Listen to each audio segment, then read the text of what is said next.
Welcome to the Bicycle Association Christmas podcast. This is going to be the final instalment for 2021. So grab yourself a mince pie and join Steve Garidis and I as we run through our very own 12 days of Christmas. We're going to look back at what the Bicycle Association has done over the last year and then take a bit of time to look at what 2022 holds in store. You're listening to the BA podcast. Steve, very warm welcome back to the BA podcast. Obviously, you were with us for the very first episode, and this is the last episode of 2021, so it's great to have you back. Thanks, Alex. Fantastic to be here. Steve, I think for anybody who's listening to this, who is in the cycling industry, we're not going to get away from the fact that COVID has been one of the biggest issues, continued to be one of the big issues throughout the year, and is clearly growing in importance again at this moment in time. But it hasn't been everything that the BA has been involved in. If you were to give us an idea of what were the headlines for the cycling industry as far as the BA was concerned. The Bicycle Association is the national trade body for the cycling industry, and our purpose as an organisation is to support the industry by growing the cycling market, and we spend most of our time and energy doing that through advocacy work. So for us, 2021 was really all about converting the amazing commitments that the government made last year off the back of the original 2020 lockdown and the pandemic, converting those into real actions this year. Mm-hmm. And there's been a huge amount of work that's gone into that. And I'm really pleased to say that it has happened. We've had some notable successes. I can run through some of them for you, the headlines. Probably the biggest one is the budget, inevitably. Last year, an unprecedented budget announced for cycling. Never had this amount of money before to be invested in cycling. Real commitment from the government, 2 billion funding. And you might think that was in the bag from last year, but actually there's been intense pressure on public finances for all sorts of reasons, as you can imagine, not least paying for the response to the pandemic. And so we've worked hard and really pleased to see that the 2 billion budget was still in place and secure during this year's budget announcement. Really important. Closely linked to that in terms of funding, the government committed last year to offer every child the opportunity to get trained to learn how to cycle. Really important, something we've been arguing for a really long time. Important to the bicycle industry, of course, because we need children to have positive experiences of cycling, because we just know that if they don't, it's so much harder to get people cycling as adults. And this year we were really pleased to see first important step towards that commitment. Bikeability funding doubled for 2021. Very significant that, because for the previous 10 years we've really not seen the funding increase very much. Third important headline, I think, for this year, there was another lockdown. Might seem a long time ago, but January through to March, we had another national lockdown. There was absolutely no question, following all the work we did last year, that bike shops and bike businesses in general were seen as essential to stay open during the lockdown to keep Britain moving. As a really important advocacy win from last year, carried through to this year. We're really pleased to see that happen. Another big program that was announced and actually did start last year was the Fix Your Bike voucher scheme. You probably remember that was really all about helping people get their old bikes out of the shed, out of the garage, and get them back on the road, to help people cycle even where they couldn't use public transport, or whether they were looking for other ways to get healthy exercise and so on. The first 200,000 vouchers were issued last year, and there was no real certainty as to whether the full 25 million that was originally committed would be seen through. We were really pleased to make the case and see come to fruition a further 300,000 £50 vouchers, not least because that is a £15 million vote of confidence in Britain's bike shops, 15 million direct injection actually into the bike industry. Really important. Another big announcement from last year, another headline, I would say, it's probably around the National E-Bike Support Program that was announced last year. We've worked really hard behind the scenes with DfT officials on what that should actually look like and what might comprise a national support program. And we're pleased that last month, 8 million of funding was announced, particularly targeting those who would otherwise probably not be able to cycle on a regular bike. So that's where the current program is being focused. There's more to do. We still believe that a national subsidy program for e-bikes of the sort we've seen for other electric vehicles, notably electric cars, electric motorcycles, that should be part of this program, and we're still making that case. And then probably the last headline, again related to the electric bikes and the electric future that we think there is for the cycling industry in terms of what's driving the market, is e-cargo bikes. Mm-hmm. We're really pleased to see 2.7 million made available during 2021 for e-cargo bike incentives. That's money for local authorities to run local initiatives, and actually also 400,000 of that was for e-cargo purchase incentives, subsidies. So the government can do it, does see that it works.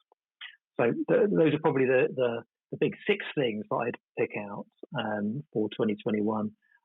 2 billion budget, bikeability funding, bike businesses deemed as essential, fix your bike vouchers, 8 million funding for national e-bike support, and nearly 3 million of funding for e-cargo bikes.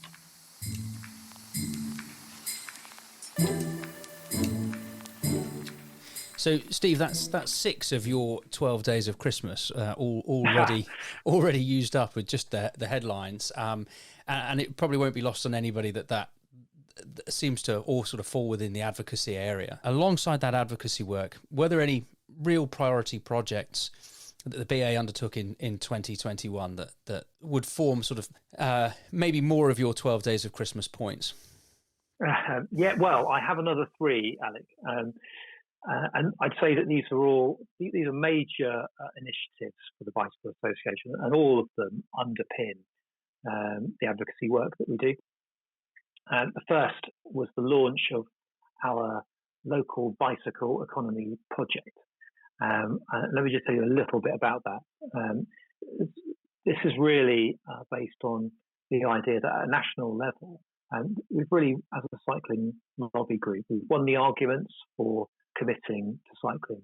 The government in England and the other devolved nations all believe that cycling is really important and that we must get more people riding. That's to meet our climate change objectives, our health objectives, our congestion and pollution busting objectives. So at a national level, the case is won. And what we're finding now is that we're really needing to remake that case at a local level, because that's where the decisions are really being made about which cycling infrastructure is going to be built, where it's going to be built, how much money is going to be invested, what priority is given. And we really need local authorities to be bold right now. We've got a climate crisis.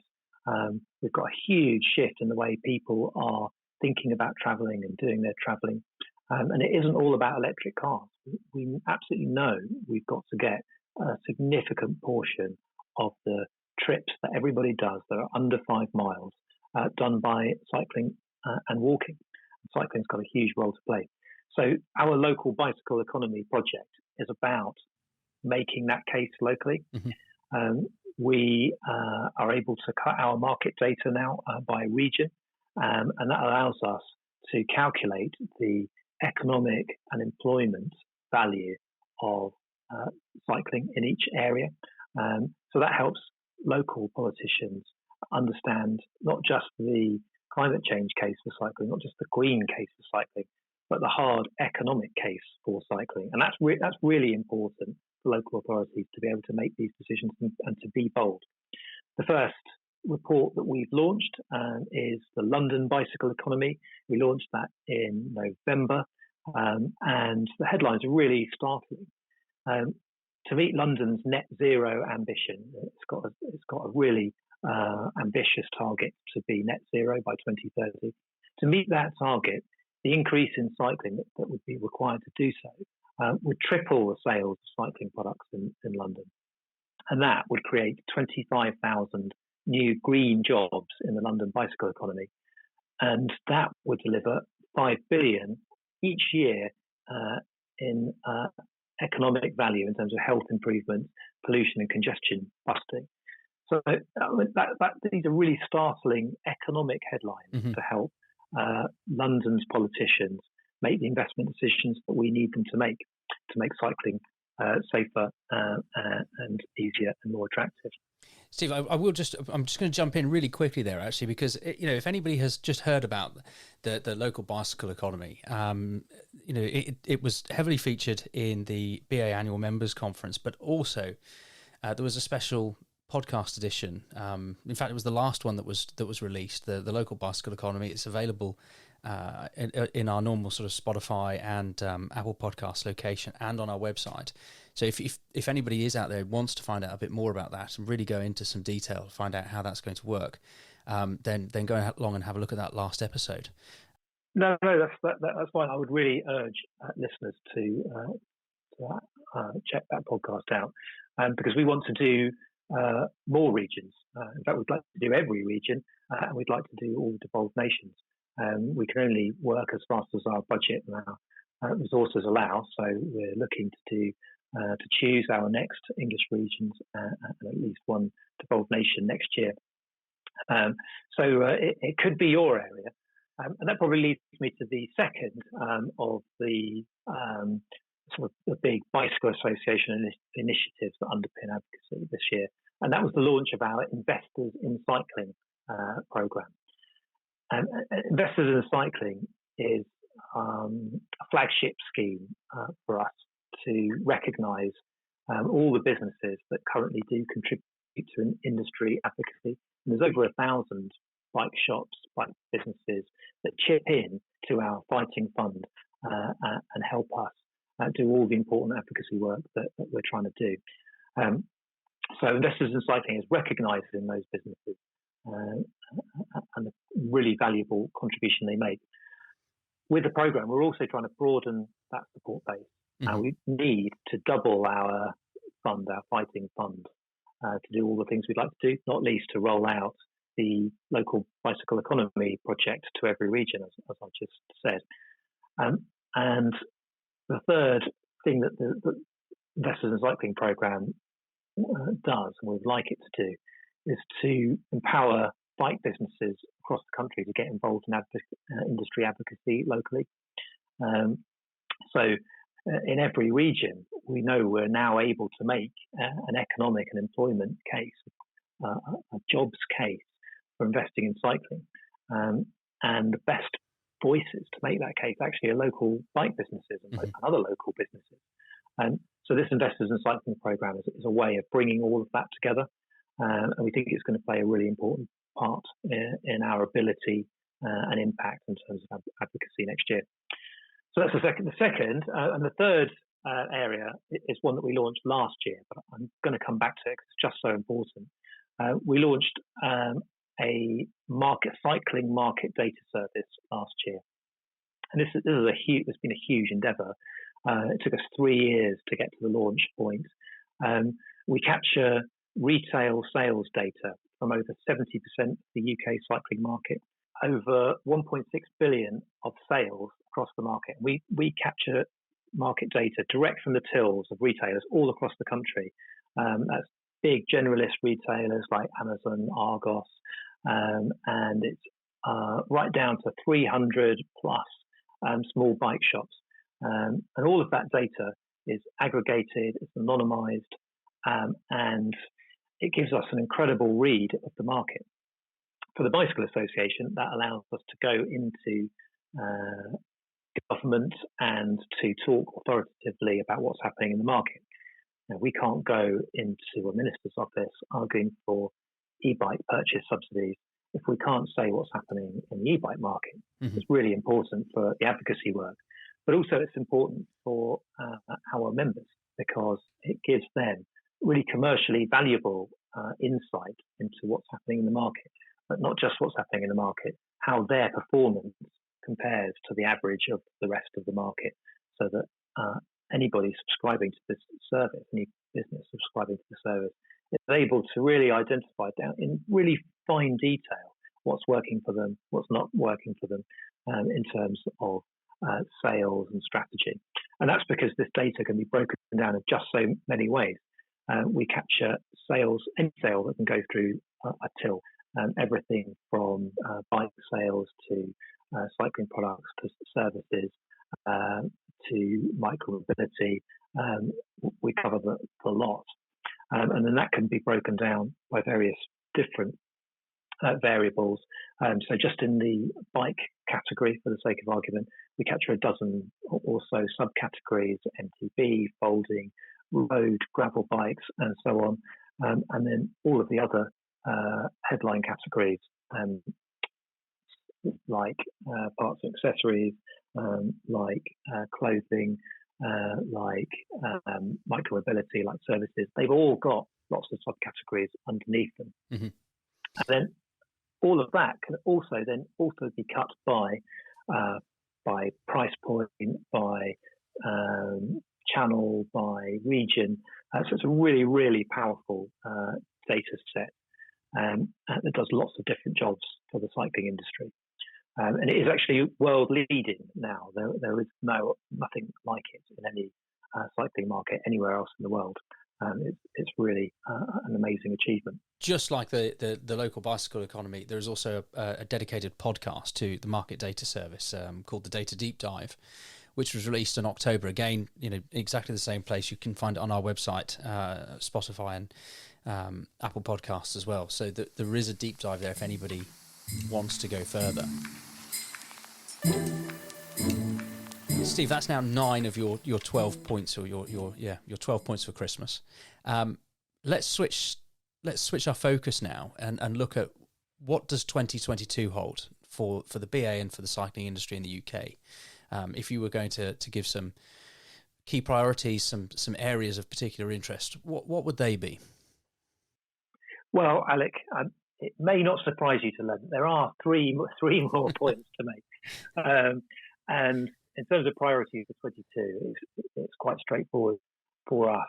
There are 3 priorities. The first is to continue with our local bicycle economy program. We want to do at least 2 regions next year with a real focused local advocacy push, engaging with local businesses, local bike businesses in each region. We could do more subject to funding and support through the Investors in Cycling programme if we're successful, but we, as a minimum, want to do 2. The second priority is about children's cycling. And this is really a renewed focus on giving every child the opportunity to cycle. We think there are some big advocacy opportunities next year that come about because there's a real focus now on children that may have been left behind or more impacted than other age groups by COVID. There's a big job to do to ensure that children all have access to bikes and equipment. Every child has the chance to learn to ride a bike, to get training on road. Every child should have safe places in which to enjoy cycling, in which to ride, safe routes to school, cycle parking. There's just a huge job to do there. So children's cycling is the second focus.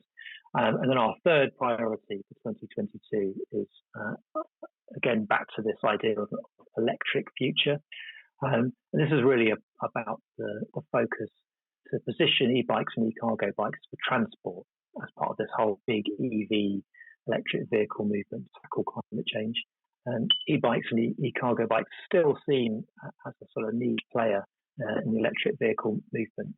It's all about the electric car at the moment, but we know that that's impossible. We know that that's not true. So we've got lots of work to do there.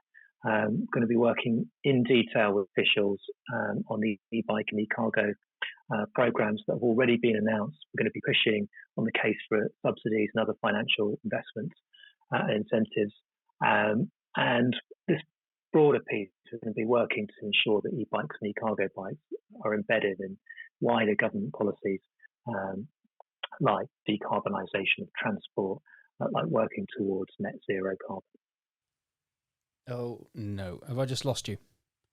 You haven't. I stopped. Oh, I stopped. I thought that's it. I don't know what else to say. I'm going to stop there. It just suddenly went. I thought, oh no, not another technical problem. Okay, well, it's been a bit of a whistle stop tour of what 2021 has been all about, and what we can look forward to, or what we can expect in 2022.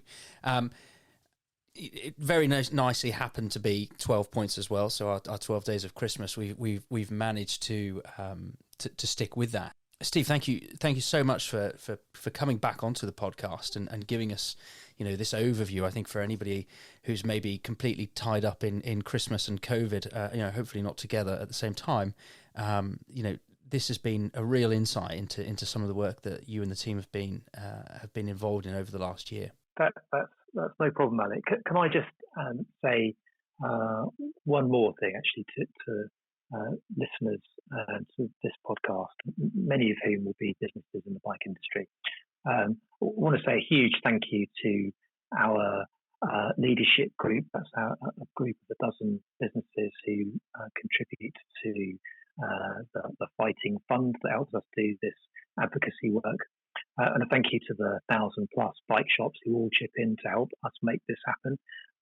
It really is important for the cycling industry to have a strong, clear, and influential voice in government policy, and it is paying off. And of course, if anybody is out there listening to this at the moment who isn't presently a member of the BA in any form, and if you are interested, then just head over to the website. It's www.bicycleassociation.org.uk, and then just follow the join tab. It's as simple as that. We're really looking for more investors in cycling to help us make this happen. And if you're a business who feels that you're investing in cycling already, or would like to chip in, we would more than welcome you getting in touch with us. And the only other thing I would like to say is to wish everyone a Merry Christmas, restful Christmas, before we get back to it in 2022. Brilliant. Steve, thank you so much for joining the BA podcast for the final episode of 2021. And we look forward to hearing more from you in 22, I'm sure. Thanks, Alex. No problem. That is all we have time for now, but the BA podcast will be back in 2022. In the next episode, I'm going to be joined by Peter Eland to dive into how e-bikes and e-cargo bikes are building momentum internationally as a key way for countries and cities to meet decarbonisation targets and tackle congestion. We'll discuss how the BA is working to engage government support to boost e-bike take-up, and we'll explore how e-bikes have changed the face of cycle retail and raised new challenges for the industry.